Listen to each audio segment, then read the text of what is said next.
Hi, my friends, and welcome to this week's episode of Forte Catholic. I'm so glad that you are here. Chris Bartlett's here to talk about his trip to Rome, and it didn't go quite as planned. We talk about some great things that happened, but also dealing with grief because a few people died while he was there. So I hope that you enjoy our conversation. It's a mixture of fun, but also how to deal with grief as the person experiencing it, and also how to help along a friend with grief, because it's a very, very difficult thing as well. If you enjoyed today's conversation, make sure you hit subscribe wherever you are watching or listening. I promise I speak better in the actual podcast. Enjoy.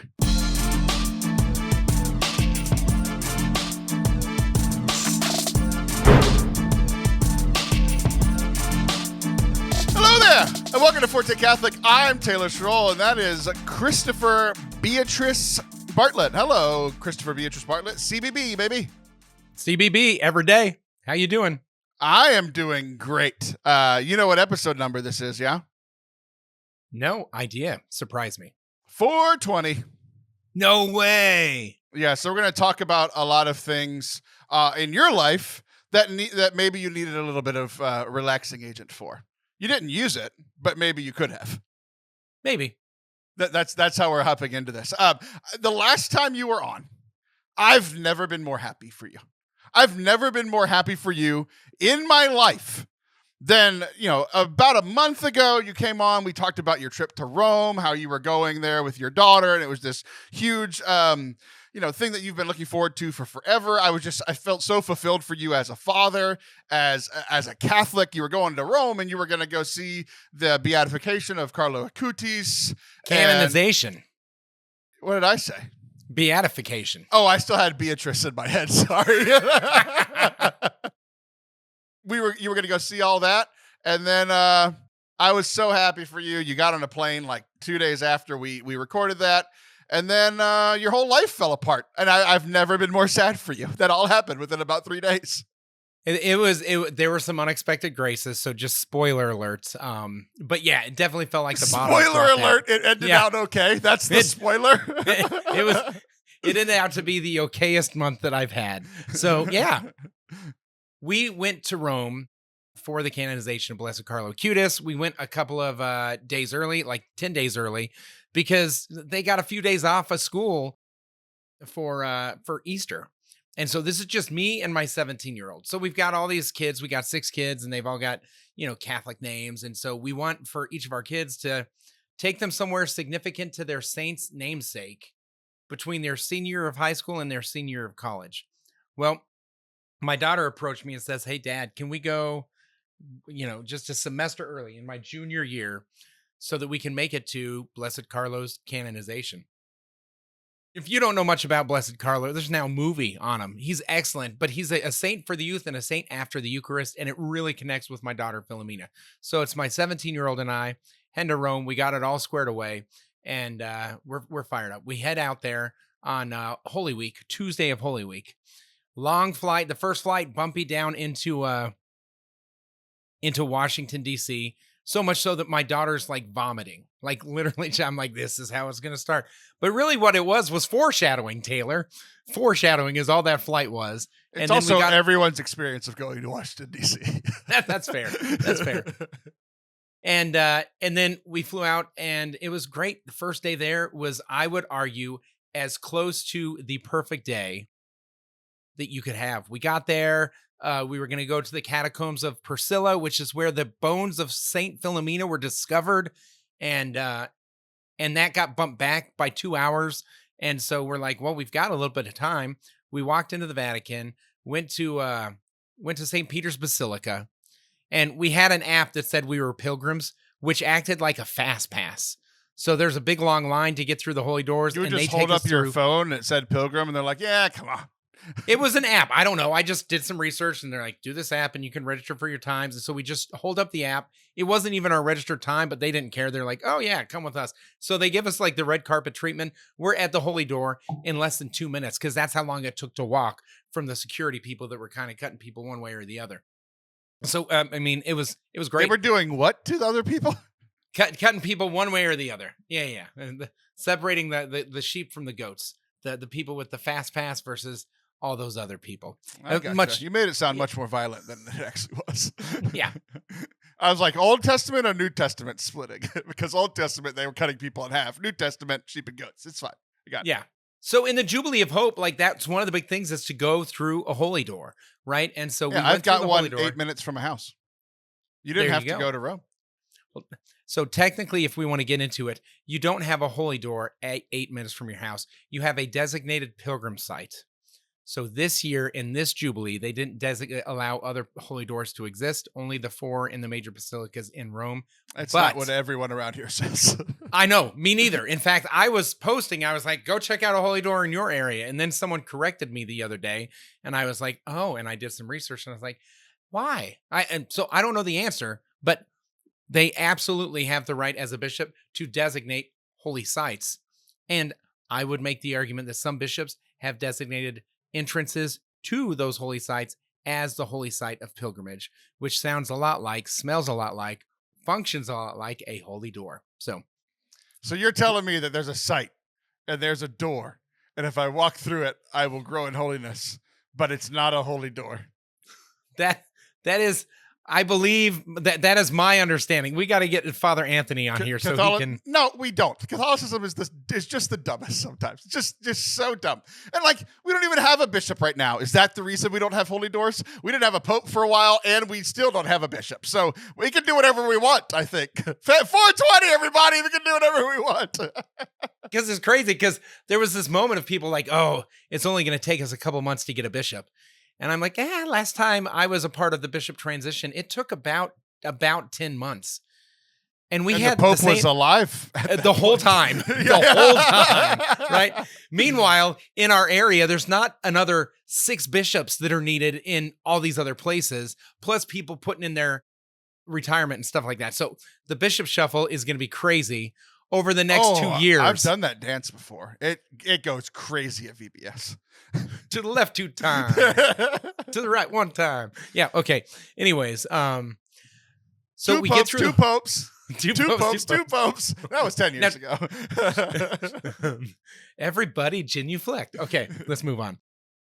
So we find ourselves in the Holy Door, walking through, powerful moment. It's like, great. Now, what are the other things for plenary indulgence? Pray for the Holy Father. Go to confession and go to Mass. So this is Wednesday of Holy Week. The Pope Francis died on Monday of Easter, right? So we were able to pray for the Holy Father. Because of your prayers, apparently. Yes. Help him be close to you, Jesus. Not like that. Not like that. Wait a minute. Come on. That tricksy God. He does that all the time. That's sneaky Jesus. So we walk through and we find a section that's offering confessions. Like that's one of the punch card. You gotta get the thing, and then you get the free coffee, or in this case, the plenary indulgence. And so we've walked through the Holy Door. We prayed for the Holy Father. We find confession. It's like 20 minutes, and we go to confession, and then we're leaving. In English? We did. We found it in English. Yeah, it was English or Italian. There were like 6 priests there, and they all outside the little confessional had a sign that said the languages they were speaking. Father Anthony's got to move there.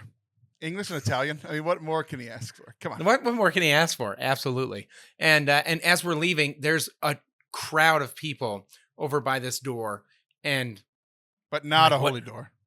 No, that one was not holy. That was the timeout door. You know, you did something bad. The Bishop of Austin said it was a holy door, but it actually isn't. That's interesting. I wonder if the Bishop of Austin could designate a holy site outside of his own diocese. He could try. Because then I imagine that there would be a bishop that would be like me to be like, hey, every door is holy. Let's just give grace. Why do we have to regulate it to? Anyways, Catholicism is weird. So the Bishop of Austin would do it to the Diocese of Tyler, and then the Diocese of Tyler would then make that bishop's bathroom door a holy door, and it would just get awkward for everybody. And then we're having weird holy door fights. Yeah. Let us through. How dare you deny us graces? It's like, I'm finishing. Okay, so I look at Philomene, I'm like, what do you want to do? There's like thousands of people lined up. No one knows anything. And she's like, well, if Pope Francis is going to be wheeled in here, I don't want to miss it. So we just hung out there for 10 minutes. And then this when am I going to have this chance again, Dad? Yeah, exactly. And then so this bishop comes through, and he walks through to another section, and he goes to say Mass. And that was it. Everyone's like, oh, and then the crowd quickly dissipates. So Philomena and I start walking because we want to go to mass. And they're blocking people off. They're like, no cameras, you'll be in there for an hour. And so we're like, it will be mass. It'll be about an hour, And they see Philomena and she's wearing her veil because we're in, the Basilica of St. Peter's. And they look at us and they say, come on through. So we got the app for the fast pass to get into the Basilica. And then when you're in the Basilica, a woman with a veil is a fast pass to get to all the sacramental pieces within the Basilica. Good job. Because there were a ton of people just with their cameras and very touristy in the midst of it. And so then we went to mass and then we made it out to the catacombs like right after. It was like the perfect slam dunk. We met all the requirements. So wait, Pope Francis said the mass or was attending the mass or no, it was that had nothing to do with Pope Francis. We thought it might, but instead it was just the bishop walking through and everyone's like, oh, they all hype and all the hype that money could buy for no reason. And so, I mean, except for the mass, that's kind of a big deal. Yeah. So we hit all of our punch cards, got the plenary indulgence within 3 hours of being in Rome. We can go home now. Yeah, I mean, I literally was like, okay, I know it was a long flight, but I'd say at this point it was worth it. So we went, and then we went and saw some things and ate dinner. I forced. I know this sounds bad, but I forced a glass of wine on my daughter. I'm like, we're in Italy, we're having dinner. You're gonna try a glass of wine. So she took a sip here and a sip there. So by the end of the trip, I think she drank maybe one glass of wine through the 3 opportunities that she was given. I thought she was going to leave an alcoholic, and now it's a huge issue. So you know my daughter. I did before you made her an alcoholic. She'd get knocked over by a stiff wind. So I bet she's pretty much a lightweight. So, but nevertheless, so that night we're back at the hotel, and I'm getting cleaned up, and then it's her turn, and we're exhausted. Like it's 8 p.m. there, but we've gone an entire night without, I mean, airplane sleep. We each got about 2.5 hours on the flight, but we've gone an entire night and it's like noon in Texas. And so we are just wiped out.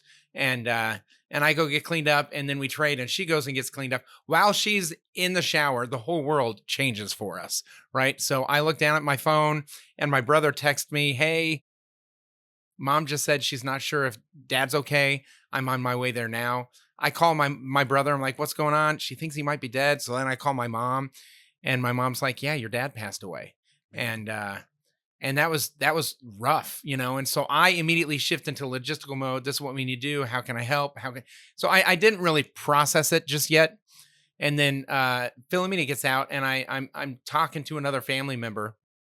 And she sees how serious the conversation is. She's like, what's going on? And I tell her, and she bursts into tears. And it was actually really comforting for me to be like, that's the response. Correct. Yeah. That's the correct response. Me mathing the rest of our trip out and mathing all the logistics is not. But I shifted into manager mode. And so it was nice for Philomena to be like, Dad, this is really sad. And I'm like, oh, yes, that was on the list, but it was further down. And so that was hard, but and it still is hard. Like in all fairness, grief has a long tail to it. And there were some neat moments. I got to give the eulogy at my dad's funeral. We didn't have to cut our trip short. He was cremated and the funeral for him was the day after I got back, which was the gift. So and my mom is like, we're not shortening their trip. It's the trip of a lifetime. My mom was very adamant. Yeah. So we had a lot of support there. But the next day we go into St. John Lateran, which is another one of the basilicas over in Rome. And we go through the holy doors there. And I don't know which ones were holier, but this one all of a sudden had a new significance since my father had just passed away. And we go in and there's a pamphlet in English right there. And it's like how to get the Jubilee graces. And on the back, it jumped off the page. You can apply them to yourself or to someone who is deceased. Wow. It jumped off the page and it was this little thing like, I don't know, it was like something I could do. So I read the whole thing cover to cover. I mean, it was a trifold. And then I prayed the prayers. I did the things. And I was like, for the repose of the soul of my father, for my father, for my father. And so it was a bummer and it was hard. And like I said, it still is. But I was able to do something and apply the pilgrimage to a situation like in real time, you know. So that was a beautiful grace, an unexpected grace to be able to offer the pilgrimage up for my dad, among other things, as we continued on our pilgrimage. So then we did the whole, Triduum. Well, not the whole Triduum, but half the Triduum in Rome. Then on Holy Saturday, traveled to 1.5 EM. Well, yeah, and that's right. And then went to Assisi for the vigil on Holy Saturday and stayed in Assisi for a couple days. And Assisi was amazing. Have you ever been to Assisi? No, I have not. It feels like you're right out of like A Knight's Tale or Cinderella story or something like that. Like it's a medieval town that's magnificent. And the thing is you could probably see all of Assisi in about 4.5 hours. Like it's actually 2 days. I see, I go home. I see, bye-bye. So we kind of saw everything the very first day. So the second day that we were there, which was Easter Sunday, we got to take it a little bit slower. We stopped and we got, gelato. We hadn't had any sweets or anything like that up until that point. And then I think I got diabetes on the way. Like that's how much sugar we tossed into our bodies at that point to celebrate that he has risen. But there was one point where my daughter's like, I think I'm just going to sit and draw the Basilica of St. Francis here and just enjoy being out in this medieval looking town. And I was like, that's awesome. Because I'm going to walk around and call some people back home and check in on how they're doing while I'm in this beautiful town. There were just a lot of neat little moments that were created from the fact that we weren't with a group. We were just with each other, father, daughter. It was beautiful. And I will say this, for those of you who are dads or new dads or parents or whatever, do something like this. It doesn't have to be all the way to Rome. It doesn't have to be that big. It can be a camping trip with your kid. Like just do something like this. That's just one-on-one. I've got 6 kids. It's hard, but it's doable. That was so powerful. And then we're traveling to San Giovanni Rotondo. That's where Padre Pio's body is. My daughter's confirmation saint is Padre Pio. So we wanted to hit that spot. On the train right there, my daughter, who knows a little bit of Latin, is looking at the screen and is able to understand a little bit of that and a little bit of Spanish. And she's like, wait, the Holy Father's dead. Is that what that says, Dad? And I look up at it and I'm like, oh my gosh. So we pull out our phones and we look, and sure enough, the Holy Father had passed away on Easter Monday. And we were like, whoa, what does this mean? Oh, this is sad. Oh no. Like we were supposed to hang out with him at the canonization. Right. And by the time we got to San Giovanni Rotondo, we had gotten the updated email that the canonization is now postponed and in all those different pieces. So that was hard because like one of the main things we came out there for was to see the canonization of our dude, Blessed Carlo, you know what I mean? And yeah, so, but everything else was still cool. It didn't make like Padre Pio's like body and pilgrimage site any less spectacular. Like there was still grace there and different things like that.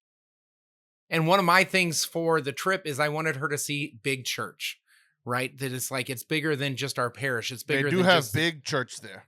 Lots of people there. But like bigger than the United States. Like if you've ever been to a World Youth Day, even youth conferences and stuff like that, to where you're like, oh, wait, there's other people that go to other places that are also Catholic, and we pray the same prayers in the same mass. Like it was awesome to be able to pull out a phone and be like, I don't know what they're saying in Italian, but I know what they're saying in Italian because I can look at my Did you ever iBreviary app and pretend follow to along. speak along in Italian?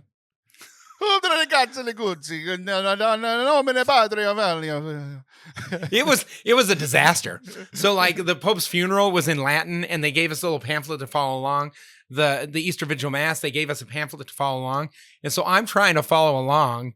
And it was like, if it was in Spanish, I'd be like, hola, como estás, udst? I mean, it was just, and so Philomena finally looked over at me and was like, Dad, you don't have to. Like, you can just follow along in your heart, Right. And of course, she was able to follow along. Pope Francis was really big on full active participation, but not from you in this moment. Not for you. Right now, we're going to take a jubilee from your participation. Yeah. Partial and inactive participation from you, please, Dad. Yeah. Why don't you go to that door? That door back there. That's the holy one. Walk right through it. Bye. So, So it was still powerful. It was still beautiful. And So wait, did you say what I think you said? Because we've had this conversation already. We had it off there. Yeah. But did you say that you went to the Pope Francis's funeral? Yes, we went to the Holy Father's funeral. Part. Okay. Yeah, I didn't know that part. So anyways, one more stop. I'll be real quick. We went to Muggiano, Italy, which is where the shrine of Saint Philomena is. My daughter's name is Philomena. It was beautiful. We were pilgrims there. We had our own little housing that was basically attached to the shrine, and the shrine closes at 7 p.m. or after the 7 p.m. mass. And so we went out and got dinner, and the shrine was closed when we came back. We had our own little key. We start walking towards our housing area, and I look over and I'm like, but there's the sanctuary. There's the shrine. No one's here. Let's go. And so there were only two lights: the lamp outside of the relics of Saint Philomena's, the relics of Saint Philomena, and the tabernacle light. So we're just kind of walking through this big sanctuary, and we go and we say a little prayer outside the lantern of outside of Saint Philomena, and then I'm like, do you want to sing a song? We're in this big church by ourselves. And she's like, yeah, let's do the Salve Regina, and let's do it up closer to the tabernacle. And so we did, and it was just beautiful daddy-daughter moment. We're singing, it's echoing off these walls, and then we just kind of stayed there in this holy moment for about another minute or two, and then we kind of at the same time just looked at each other, nodded, and went upstairs, and then we watched a movie. And then we watched a movie on our iPad because it was 8:30, and we just, but it was one of my 5 favorite moments in a church ever. Which is crazy because I've had 6 kids baptized in a church. You know what I mean? So it was like, it was 3 of them didn't count though. three of them it didn't take. But it was beautiful, and it was powerful, and it was intimate, and it was just us. It was specific to our situation, and all the way over in Europe. So I'm still spiritually unpacking the grace from that moment and from the trip. And then the next day we were going to stay for another day and make that kind of our retreat. But you got deported for breaking and entering into one of the most famous. Right. They saw the camera. There was a security camera on one of the things. I'm like, how close can we go? And she points to the camera. I'm like, good. Like, this is close enough. Yeah. But the priest is like, no, I'm going to go see the Holy Father and rest. So no mass tomorrow. And Philomena's like, then let's just go back to Rome. Because you can see the shrine of Saint Philomena in an hour, and we set 3 days there. So we cut it 1 day short, took a bus to Rome, and went and saw the Holy Father in rest. And so at St. Peter's, the first time we went through, there were all these people taking pictures and all this stuff where it was very touristy. The second time we went, we stood in line for about an hour and got in there. It was silent. Everyone was praying. It was beautiful. It felt like it was a church instead of a church that's also a tourist site. There was this deep reverence that was going on. And so that was really beautiful to see. The Italians loved the Holy Father, and their farewell to Pope Francis was profoundly beautiful. So we woke up for the I'll tell you about the Holy Father's funeral, and then you can hit me with questions or whatever, Taylor. But yeah, I've got one main one and a few more, but please continue. Good. I'm ready. Philomena's like, we are going to the Holy Father's funeral, and we're going to get good seats. And I'm like, okay, so what do we do? I'm following a couple of people on social media. They're all saying insane things. Like, you need to get there at 4 a.m. And she's like, Dad, we're getting there as early as possible.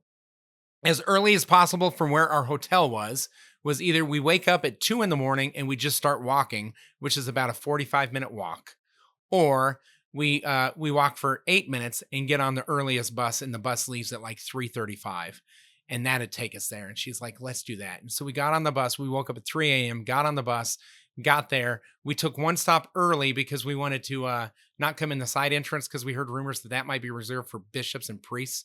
And we came to the main entrance, which was like a fifth of a mile away, and it's blocked off, barricaded, and there's already 1,000 people there. Some of them laying just in front of the barricade, sleeping, waiting for them to open it up.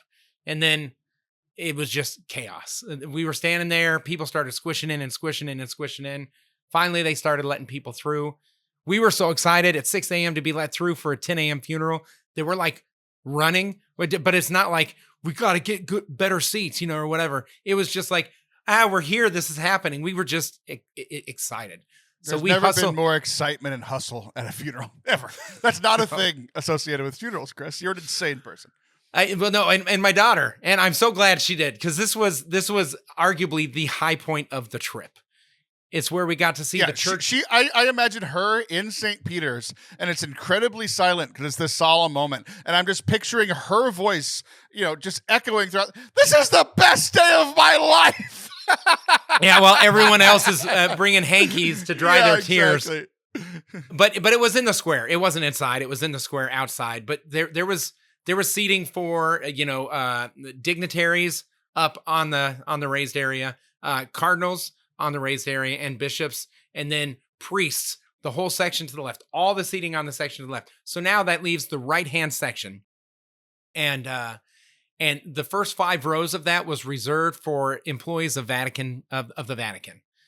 And we were 3 rows behind them. So we were basically about as close as you could be as a layperson. And it was spectacular. And then y'all slept through the whole mess because you woke up at 2 a.m. No, because our bodies are like, what are you doing? We have no internal clock anymore. Because some days we're waking up at 5 a.m. to make a train. Other days we're sleeping in until like 9 because our bodies are just like, would you please stop? Or slow down? Could you something? And so, but after the funeral, I was like ready to be done. I'm like, I am retired from being a pilgrim now. I need a nap. And I finally convinced my daughter. She's like, no, we've only got 36 hours left in Rome. And I'm like, I don't think I have another 3 hours left in Rome if we don't go get a nap, But it was beautiful. And they gave us these books that allowed the translation so you could follow along. And everyone was like invested in it. And I don't know. It was just powerful. And it was a major event. And she also knew that it was special because there's not a lot of canonizations, but there's also not a lot of papal funerals either. And so we got to go a lot less, actually. Yeah. Yeah, a lot less. So it's beautiful. Yeah. So that's kind of the overview of this pilgrimage, and God is good in unexpected ways. The trip that I wanted, the trip that I planned, was not the trip that I got. And this is not what I want. This is not what I planned. But I just gotta say, I do not understand. Something's not right, really wrong. And I've gotta get Chris back where he belongs. Should I go for it? Name that movie, Chris. You're not gonna be able to do it. No idea. Everyone else knows. And we're gonna leave it at that. Dear Evan Hansen. No, but close enough. Is it Wicked? No. Okay, there we go. If I could still be with the Pope. Unexpected graces were everywhere. I would not return to sender or send back the dish that was served, even though it was not the dish that I thought I ordered. And that's just sometimes how God works.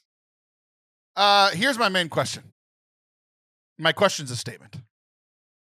I don't understand.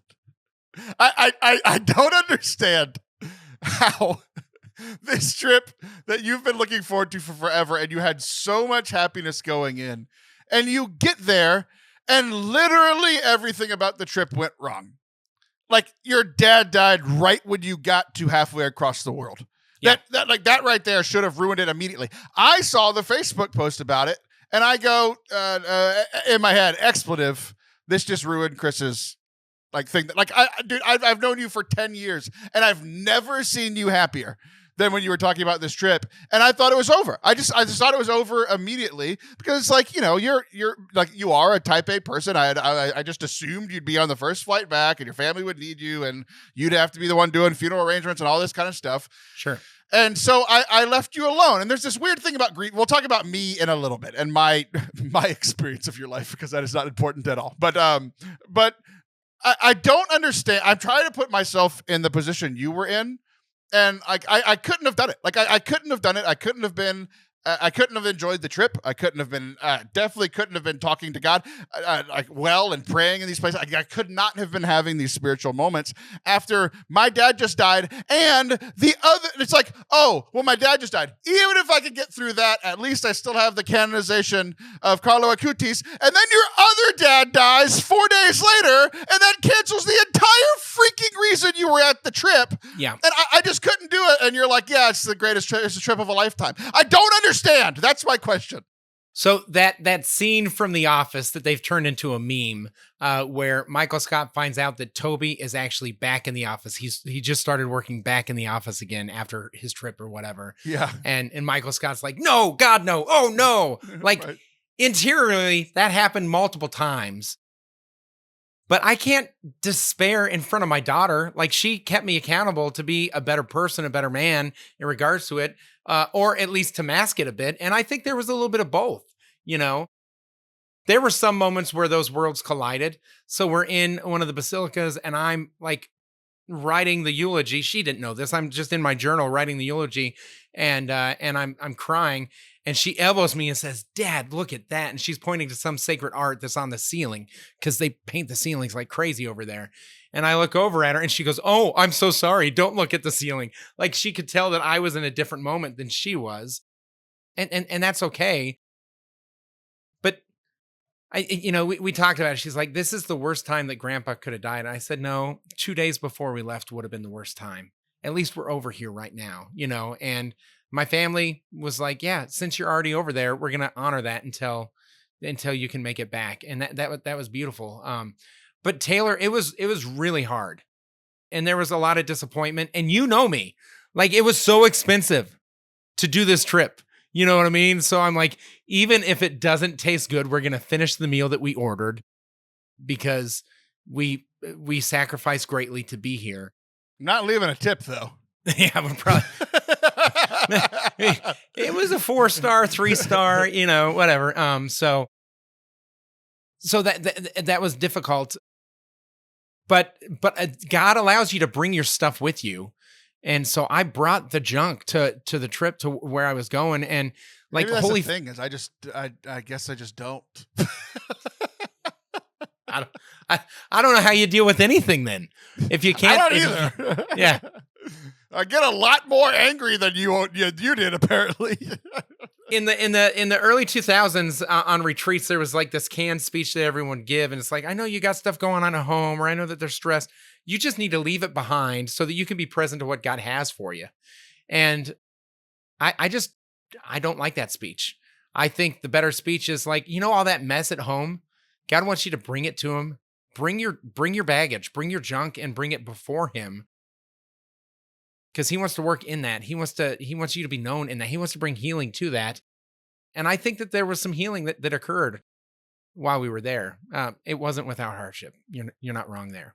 And thank you for being mad, because that was also an appropriate response to like, it feels like the other shoe just dropped off. Like, hey, I brought you all the way out here. We're not coming back for Carlo Acutis' canonization. Like, there's no way. And she's like, I know. And it is really disappointing. She had some tears. I had tears for different reasons, but yeah, it was brutal at times. That's all I wanted you to say. Yeah, just to acknowledge it.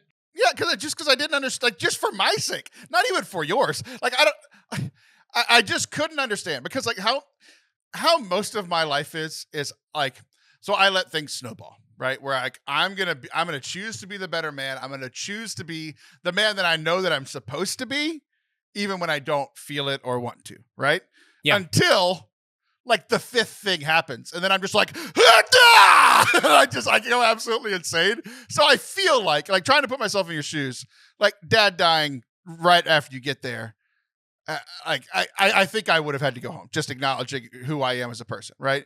But even if I stayed, and tried to like quote unquote make the best out of it or whatever, and then the Pope died and the canonization was, I would never recover. I would never recover from that. Never. Just because I'm just like, I'm doing what I know a good man could do. It's not what I want to do or what I think I should do, but I know it's what a good man should do, so I'm going to do it. Most of my life is pretending to do or doing the thing a good man could do. Fake it till you make it. Yeah. I don't want to do it, but I know that it's what I should be doing, right? And then I have this facade, and then the facade breaks whenever the other shoe drops. I'm just like, why is this happening? You're just like, I don't know, I'm gonna go get gelato and break into a chapel. Like you were just very different in that way, and I don't understand. Well, so two things. One is my father's passing. It felt like I found out that it was a trailer to a movie that gets released the day I get back. Once we worked out some of those details, it wasn't as real like as if I was at home. It was like, yeah, coming to a theater near you, your father passes away. But I didn't really get to fully process it. I don't know if I have yet fully processed it until I was able to get back and actually see my mom and give her a hug and be like, I'm so sorry dad's gone, and spend time with my brother and things of that nature. And so there was a little bit of distance between that. But there was a moment, I think you'll appreciate this. So we're trying to get out to San Giovanni Rotondo on Easter Monday. Well, Easter Monday sounds like he's fat. Every time you say that, it just sounds like he's fat. Why are we calling him fat? St. John the Fat. Yes, San Giovanni Rotondo. And apparently it's a huge holiday. Easter Monday is a huge holiday in Italy. And the bus that we had tickets for was not running that day. So we walked about a mile from the train station to where the bus picks up because it was a different line in order to walk to a different spot where another bus was supposed to go, but it was the same stupid bus line that wasn't running. And then back to the train station to try and find a taxi, which we couldn't find any, to ultimately find a bus ticket to get out there. Train station to find a taxi. You should have gone to the taxi station. Well, that's where everything is, kind of the hub. And they're like, no, there's no Ubers, there's no taxis. It's it's Easter Monday, right? And I'm like, now I do, and so we have been walking with our packs on for about 5 miles at this point on the day. He has risen, not he has driven. Right. And everything is like, I'm just so frustrated. We just found out the Holy Father died, like 5 hours ago, and I'm done. I am so spent. I just need where's the Pope-mobile? He's not using it. Right. Just let us borrow it. And I'm looking like we could rent bikes and it would take us 45 minutes to cycle up to the spot that we want to go. And I'm like, no, it would have taken 2 hours. The Uber was taking 45 minutes. Anyways, I'm like, maybe we do that. I'm trying to figure out how to get us up there, and I'm just striking out. And at this time, my daughter contacts one of her friends from back home, and they're having a great conversation. And we're walking along on, mile 4, and I'm just exhausted. And I'm down at my phone trying to figure out the next step, trying to figure out how to get us there. And she's having, hey, Chris, my friend says hi, blah, blah, blah, blah, blah. And finally, I turned to Philomena, and I was like, I'm working things out right now, and I just need a little bit of space. But really, what I was saying is, you're too happy right now, so leave me alone. That's kind of what I was saying. And she looked at me kind of funny and was like, okay. And then she kind of walked, 5 steps behind me instead of right next to me. And that was that. So I would say social distance for a little while. I would say that was kind of my low moment where I'm just like, stop being happy. I'm trying to get us to the place so that we can still be doing all the things, even though everything's screwed. You know what I mean? I did have a low point. Yes, Taylor. In a weird way, I'm glad to hear that you were finally sad for one singular moment on this trip. And I got back and I talked to my brother. I was like, I've shed a couple of tears, but never more than 2 in a sitting. And he said something really You're very profound. dehydrated. He looked at me. He goes, no one says you have to cry. He goes, it's okay if you're processing it differently than someone else is. Because there were some people in our family that cried a lot, or cried at different moments and different times. And I didn't. And I would argue that maybe that big cry is still coming, right? I've got a holy hour this week and I'm going to take this all to Jesus. So. My question is, your brother might be right. Everybody does process differently, but in knowing you, have you processed at all is my question. Because at all. Yes. It seems like because of the situation, you delayed the processing, probably for good reason. I'm with my daughter. We have this once in a lifetime trip. But then it's I don't know. At some point, it's kind of like going to a retreat, and everybody always wonders at Steubenville conferences on Sunday morning, are people having holy experiences or are they just sleep deprived? You had this sleep deprivation thing and you still didn't cry. It's I don't know. Kids who don't love Jesus cry on Steubenville Sunday mornings because they're just tired. So, have you? My worry is that you haven't processed it. Did you see Thunderbolts, the movie? No. So one of the big moments that gets fixed later in the movie, it's how do you deal with your trauma? It's I just push it way, way, way down. And it's played for this moment of comedy because it is funny. But later in the movie, it's like that literally blows up in her face. It's like, I don't know, because I think you and I both push things down very, very much. And mine's more the snowball method. And I don't know what yours is, but sure, you could process differently, but processing would be good. So two things. First of all, Taylor, thank you for asking me that. And listeners, be a friend like Taylor just was to me. Like, I think that's so important to check in on I friends thought I was on a being, real way. I thought other people were going to think I was being rude, but this is just how we talk to each other. No, like you're like happy. Wait, Chris, thanks for sharing, but are you actually sharing authentically? Did you process it? And I will admit, I don't think I fully processed it, right? Fully. But yes, I absolutely processed it. There was a time where I was in St. John Lateran. I had my earbuds in, and I'm listening to that James Blunt song, Monsters. Have you heard that song? No, but you know that he was a confirmed, he's a sniper in the British Army and had like 23 confirmed kills. And all of us just know him as going, "You're beautiful. You're beautiful. That's true." Wow. Okay. Not the direction I was going, but thanks for your support. But no, I don't get to use my random James Blunt fact very often. That was amazing. Yeah. But it's a song it's called Monsters because now it's his turn to chase the monsters away. Dad, I'm gonna be okay. Yeah, you can close your eyes. It's my turn. He has a gun now. Oh my gosh. Like the monster in the closet or the monster under the bed, like comforting as a father does, like that. Anyways, so I listened to that song on repeat while I was writing the eulogy and had a good moment. I am so proud of the eulogy that I wrote, and I really felt like it honored my dad, and that did force a lot of reflection that is part of the process of processing, but not I know how many times can I use the word, but I don't think I fully processed. And I talked to another friend of mine who said, yeah, it's going to take a year at least to be able to process that. Cause you're going to get to Thanksgiving and be like, oh yeah, he's not here, and different things like that. My sister is going to have a baby literally within the next few hours. I'm hoping. But that's going to be a grandchild that my dad doesn't get to meet, and that was hard. And I mentioned that in the eulogy. It's just, there's some heavy things that haven't actualized themselves yet from that reality. And so, yeah, I think it's going to take a little bit more time. But like the trip, if I can bring it to God, I think it'll be easier to process, and it's okay if it's hard. I don't think it's a bad thing if it's hard to process.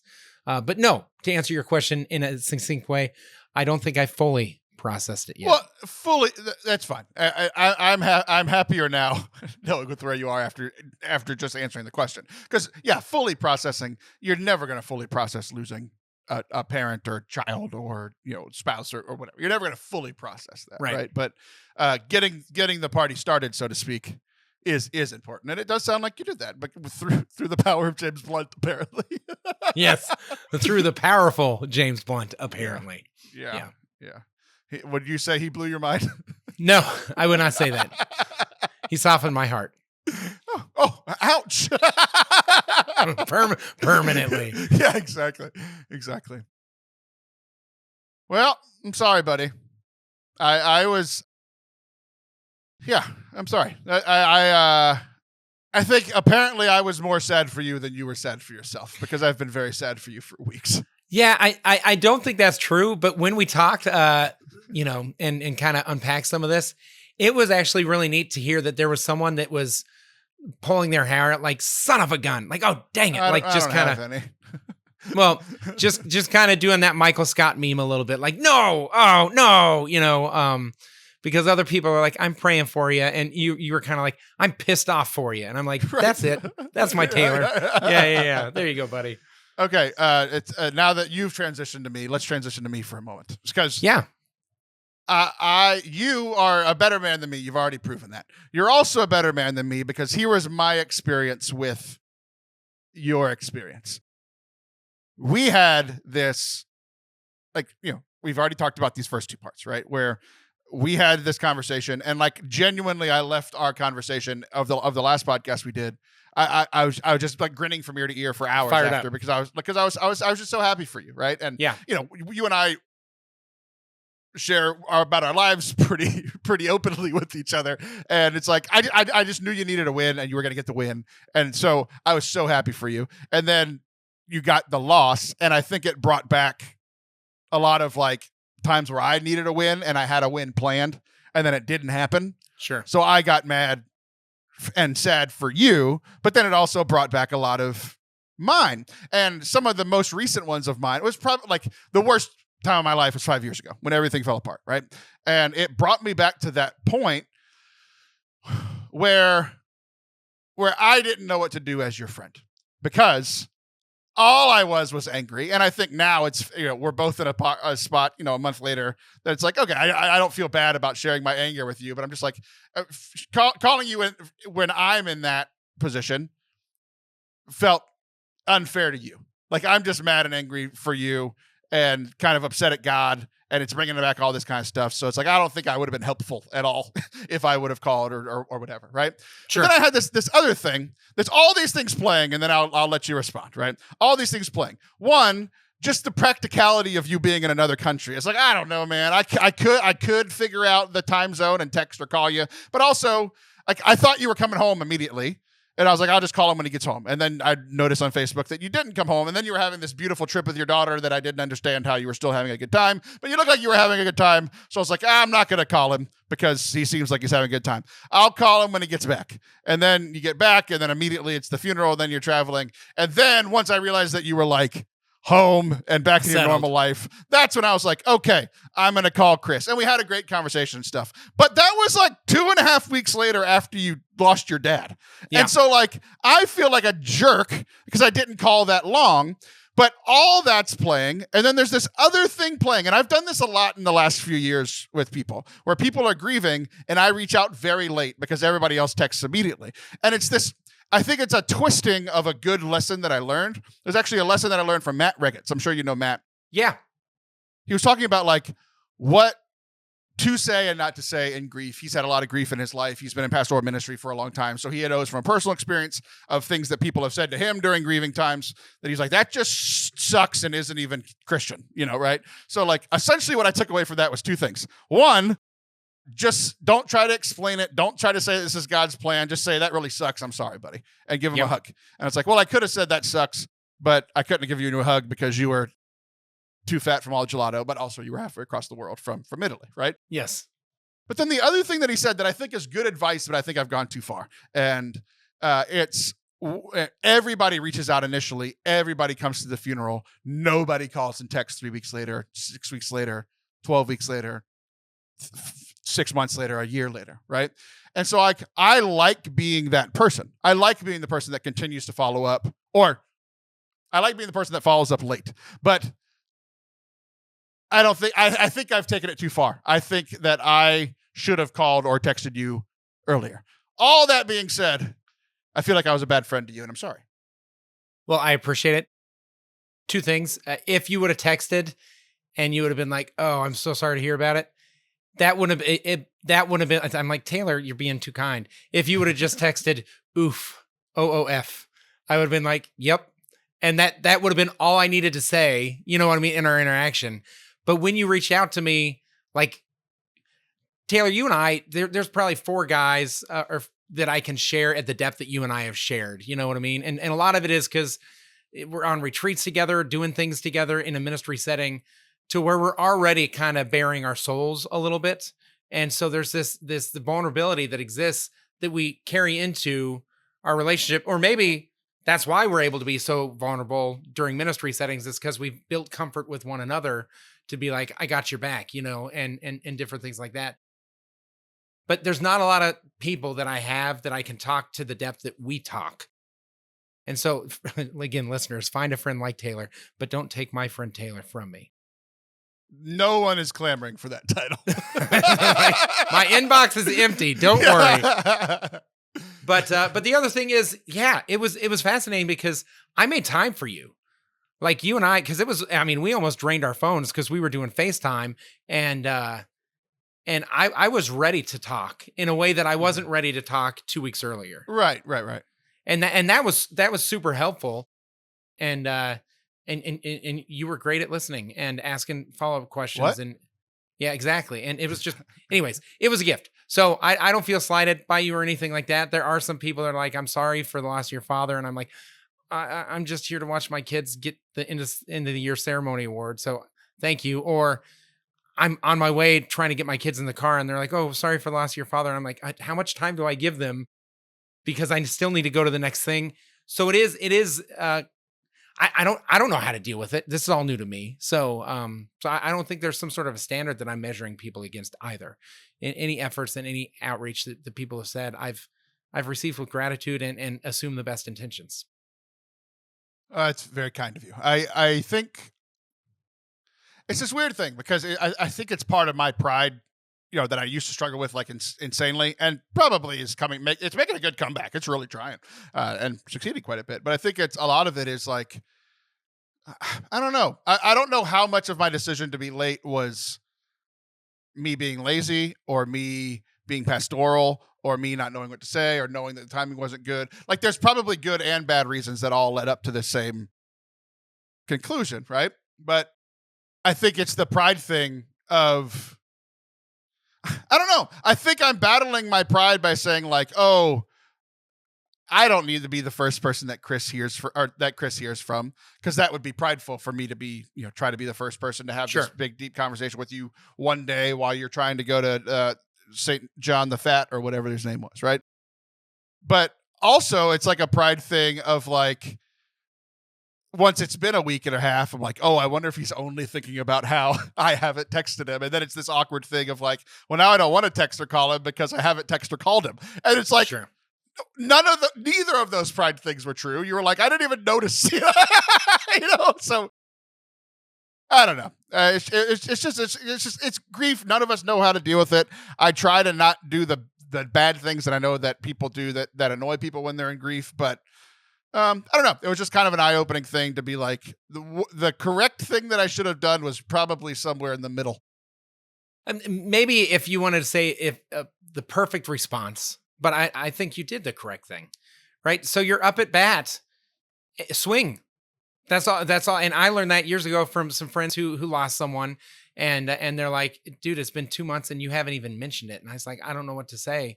And they said, well, nothing is worse than saying something that comes out wrong. And so sorry for your loss is, I think that's my fear fine. though. I think I believe the exact opposite of what they said. Well, it was silence is better than saying the wrong thing. I think that's what I'm afraid of. They were really hurt. They're like, you're part of our community.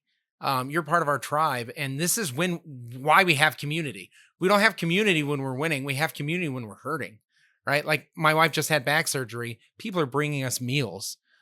This is when we need help, because I need help with these things because my wife is on like bed rest for a couple of weeks. And how long you been married? I don't know, like 19 years. And you haven't cooked a meal in 19 years. Oh, I was the one that cooked before we had kids, because she was haven't coaching. cooked in 18 years and 9 months. That's right. Yeah, that's right. Yep. So I can make mean eggs, but even my kids are like, you don't make mac and cheese the right way. And maybe I don't do that because I know that a 10-year-old can make mac and cheese the right way. So I'll just keep messing it up until they're like, Dad, we'll do it for you. That's good parenting. I'm a bad parent on purpose in order to be a good parent. Good job, Chris. Did you buy it? No, but someone did. Yeah, good. Well, I think that's it. Okay, well, thanks for asking. And yeah, God's grace shows up in unexpected ways. And yeah, sometimes it's still hard and heavy. And even now it still is. I would love to believe that more. I really would. I really would. I still, I asked one question in the show that wasn't a question, and I don't know how you do it. You proved in every scenario we've talked about that you're just a better man than me. So good job. Kudos to you, buddy. You did it. Thanks. I've got a few years on you, Taylor. Jump on in the water's fine. All right. Well, I'll try. Well, I'm sorry your whole life sucked, but you were fine, and I struggled for a month. Good for us. I struggled as well. You will struggle eventually. and I will struggle eventually. Yes, maybe that's fair too. So pray for me. Pray for my mom, especially as she's entering into this new chapter. And yeah, and pray for the repose of the soul of my dad, just in case that holy door at St. John Lateran didn't do the trick. Yeah. I'll walk through the doors at my church again, just in case. Do it. All right. I'm Taylor Schroll. That's Chris Bartlett. I'll be back next week. Chris will be back in a month. See ya.